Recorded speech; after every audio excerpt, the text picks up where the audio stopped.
Hello my dear student, हमारा important सवाल है आज का। What are the difficulties in measurement of national income. तो ये जो डिफिकल्टीज है माय डियर स्टूडेंट, इसे हम कहते हैं practical difficulty. Practical difficulties mean जो रियलिटी में होता ही है ऐसा, तो उसे कहते हैं practical difficulties in measurement of national income.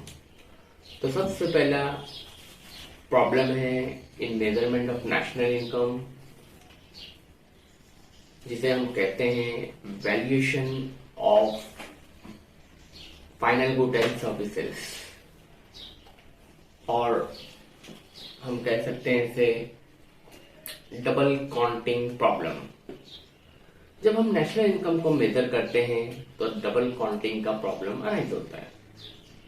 कैसे? जैसा कि एक बेकरी वाला है, बेकरी में आटा यूज करता है, तो उसके लिए वो जो आटा होता है जिससे वो बिस्किट बनाता है, केक बनाता है, तो इंटरमीडिएट प्रोडक्ट है उसके लिए, क्योंकि वो उसे प्रोडक्शन में यूज करता है। जबकि वही आटे को अगर एक हाउसवाइफ घर में यूज करती है तो वो उसके लिए फाइनल प्रोडक्ट होता है।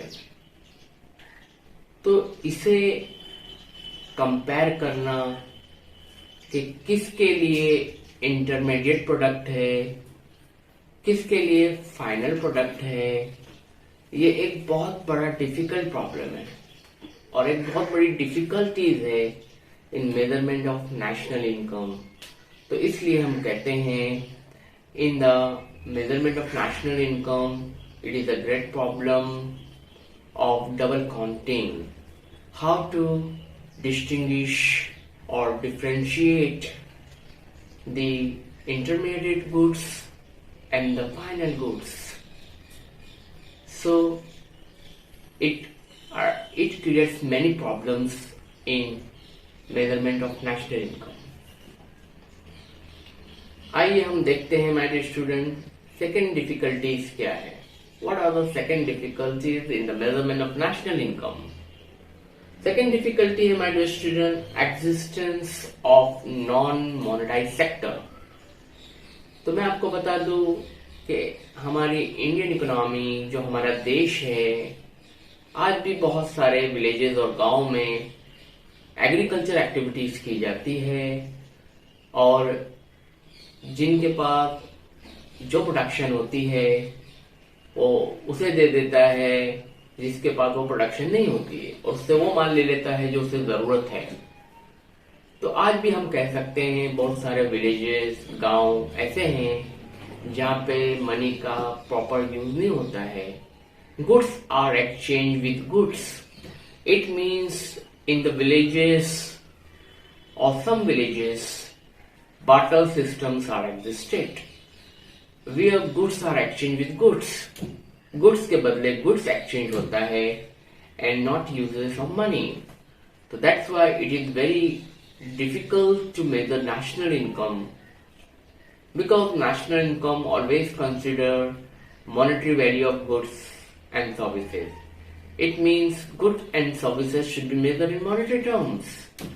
पैसे में ही कोई भी चीज की वैल्यू को क्या करना चाहिए, मेजर करना चाहिए। इसलिए हम कहते हैं कि एक बहुत बड़ा समस्या और प्रॉब्लम है मेजरमेंट ऑफ नेशनल इनकम में नॉन मोनेटाइज सेक्टर, जहां पे मनी का यूज नहीं होता है, goods are exchange with goods. Okay my dear student, third point है हमारा inadequate and unreliable data. Inadequate means not properly available honest data, और reliable data it means जो भी informations है कोई उसे properly नहीं देता है। कोई कहता है ज्यादा है, कोई बताता है कम है। Nobody is giving proper data and information related to national income or its income. जब हमें प्रॉपर डेटा और इंफॉर्मेशन नहीं मिलेगी इन मेजरमेंट ऑफ नेशनल इनकम, और ये गलत डेटा कोई प्रोवाइड करता है, तो हम उस बेस पे नेशनल इनकम को प्रॉपरली काउंट नहीं कर सकते हैं, और जो भी पिक्चर आएगा नेशनल इनकम का वो प्रैक्टिकली तौर पे दिखेगा कुछ और रियल में होगा कुछ और। इसलिए हम कहते हैं inadequate and reliable data are not available, so it is very difficult to measure national income properly. Okay my dear student, third point है my dear student, fourth point आपका है depreciation. Depreciation means value of finished fixed goods, or we can say depreciation means reducing value of fixed assets, or when the fixed asset value decline permanently not regularly। जब fix asset की value every year कम होती है due to wear and tear, जो हम इसे use करते हैं, तो फिक्स एसेट की वैल्यू हर साल क्या होती है, डिक्लाइन होती है, कम होती है, तो उसे कहते हैं depreciation. But there are no common standard for calculation of depreciation.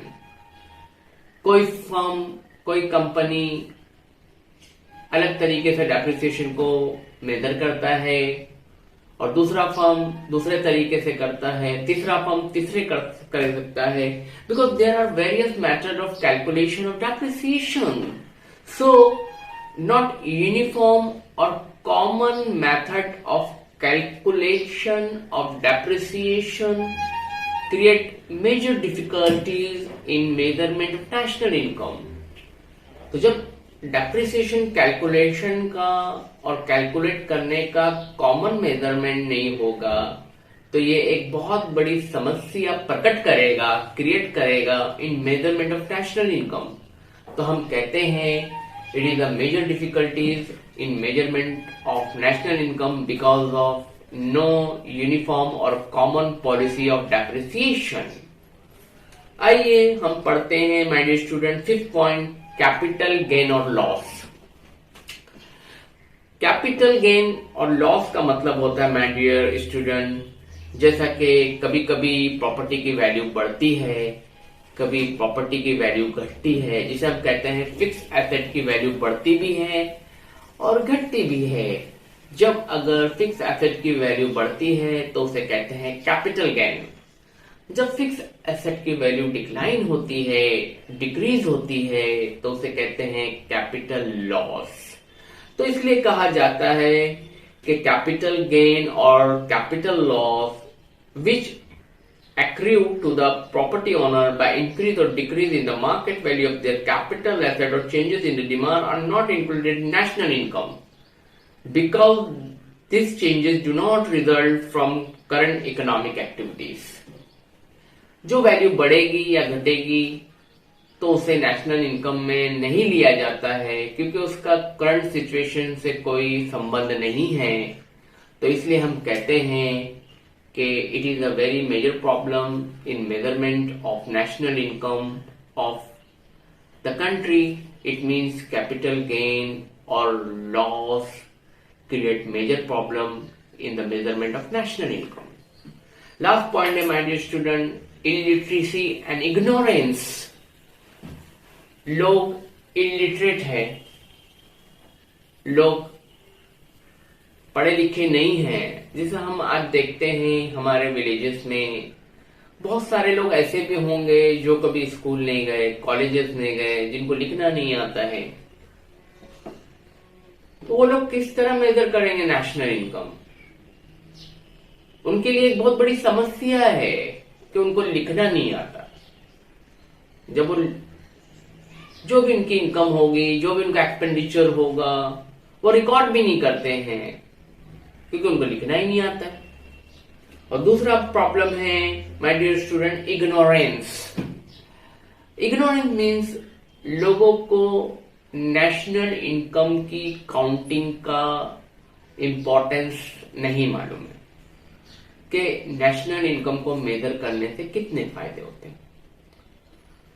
जब दोनों कॉन्सेप्ट एक साथ हो जाए, इलिटरेसी भी है कि लोग लिख नहीं सकते, पढ़ नहीं सकते, रिकॉर्ड नहीं कर सकते ट्रांजैक्शन को, और उसके साथ दे आर अनअवेयर, वो अलर्ट भी नहीं है, और इस कॉन्सेप्ट को बड़े ही लाइटली तरीके से देखते हैं और नजरअंदाज करते हैं कि नेशनल इनकम को काउंट करके होगा क्या।